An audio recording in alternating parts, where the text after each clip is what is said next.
తెలంగాణ శాసనసభ సభ్యులు శ్రీ మాగంటి గోపీనాథ్ గారి మృతి పట్ల ఈ సభ తన తీవ్ర సంతాపాన్ని వ్యక్తం చేస్తూ శోకార్తులైన వారి కుటుంబ సభ్యులకు ప్రగాఢ సానుభూతి తెలియజేస్తున్నాను.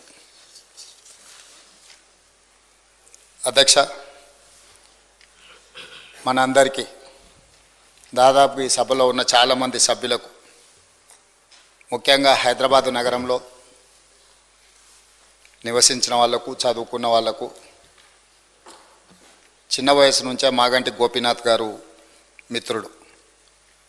1963లో జన్మించిన మాగంటి గోపీనాథ్ గారు విద్యార్థి రాజకీయాలలో చురుగ్గా ఉండడమే కాకుండా వారు 1983లో మొట్టమొదటిసారి ఎన్టీ రామారావు గారు ప్రారంభించిన తెలుగుదేశం పార్టీలో క్రియాశీలక సభ్యుడిగా చేరి ఆ పార్టీ తెలుగు యువత రాష్ట్ర అధ్యక్షుడిగా వారు దాదాపుగా 7 సంవత్సరాలు సేవలు అందించడం జరిగింది. 1985 నుంచి 1992 వరకు తెలుగు యువత అధ్యక్షుడిగా, ఎన్టీ రామారావు గారి యొక్క పరమ భక్తుడిగా, వారికి నమ్మకమైన విశ్వాసపాత్రుడైన ఒక బంటుగా ఎన్టీ రామారావు గారితోని మాగంటి గోపీనాథ్ గారికి సత్సంబంధాలు ఉండే. అదేవిధంగా వారు అర్బన్ డెవలప్మెంట్ అథారిటీ డైరెక్టర్గా హైదరాబాద్, వినియోగదారుల ఫోరం సభ్యుడిగా వివిధ బాధ్యతలను వారు నెరవేరుస్తూ వచ్చిండ్రు.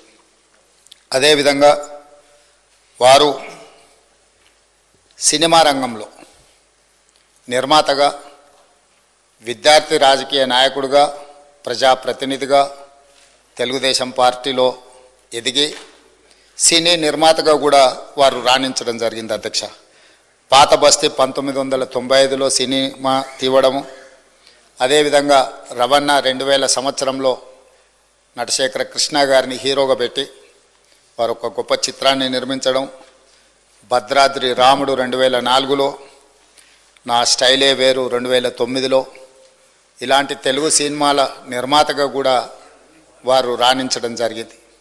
అదేవిధంగా వారికి నాకు అత్యంత సన్నిహిత సంబంధాలు, ఒక మంచి మిత్రుడు అధ్యక్ష మాగంటి గోపీనాథ్ గారు.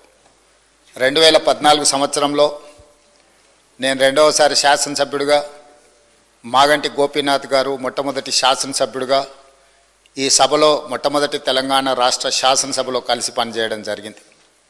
ఎన్నికల సమయంలో కానీ, ఎన్నికైన తర్వాత కానీ, వారు తర్వాత రాజకీయ విధానాలలో మార్పు వచ్చిన వ్యక్తిగతమైన మిత్రత్వము, అదేవిధంగా వారి యొక్క వ్యవహార శైలిలో ఎలాంటి మార్పు లేదు. ఒక మిత్రుడిగా 2014, 2018, 2023 3 సార్లు శాసనసభ్యుడిగా ఎన్నికై హ్యాట్రిక్ సాధించిన శాసనసభ్యులలో చాలా తక్కువ మందిలో మాగంటి గోపీనాథ్ గారు ఒకరు.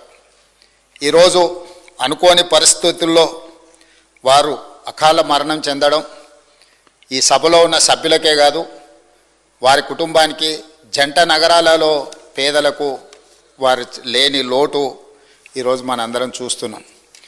జూన్ 8న వారు మరణించడం జూబ్లీహిల్స్ నియోజకవర్గ ప్రజలకు తీరని లోటు. అదేవిధంగా వారి కుటుంబానికి, వారి సోదరుడు, వారి తల్లి, వారి భార్య, కుమార్తె, కుమారుడు, వాళ్ళ కుటుంబ సభ్యులకు ఒక తీరని లోటు. ఎందుకంటే అకాల మరణం ఆ కుటుంబానికి తీరని దుఃఖాన్ని తీసుకొచ్చి పెట్టింది. జూబ్లీహిల్స్ నియోజకవర్గ ప్రజలకు కూడా చాలా లోటు. ఎందుకంటే సౌమ్యుడు, మితభాషి మాగంటి గోపి. వారు చాలా తక్కువ మాట్లాడతారు. చూడడానికి క్లాస్ లీడర్గా కనిపించిన మాగంటి గోపీనాథ్ ఒక మాస్ లీడర్.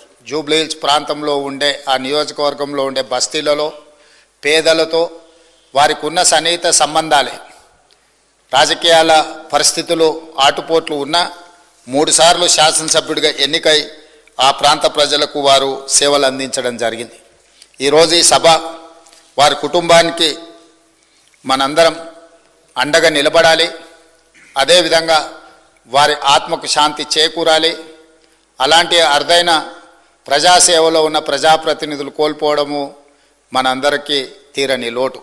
అందుకే తమరి అనుమతితో ఈ శాసనసభలో ఈ సంతాప తీర్మానాన్ని ప్రవేశపెట్టడమే కాకుండా ఆ కుటుంబానికి ప్రగాఢమైన సానుభూతి తెలియజేస్తూ వారి ఆత్మకు శాంతి చేకూరాలి అని భగవంతుడిని ప్రార్థిస్తూ తమరి దగ్గర సెలవు తీసుకుంటున్నాను అధ్యక్ష.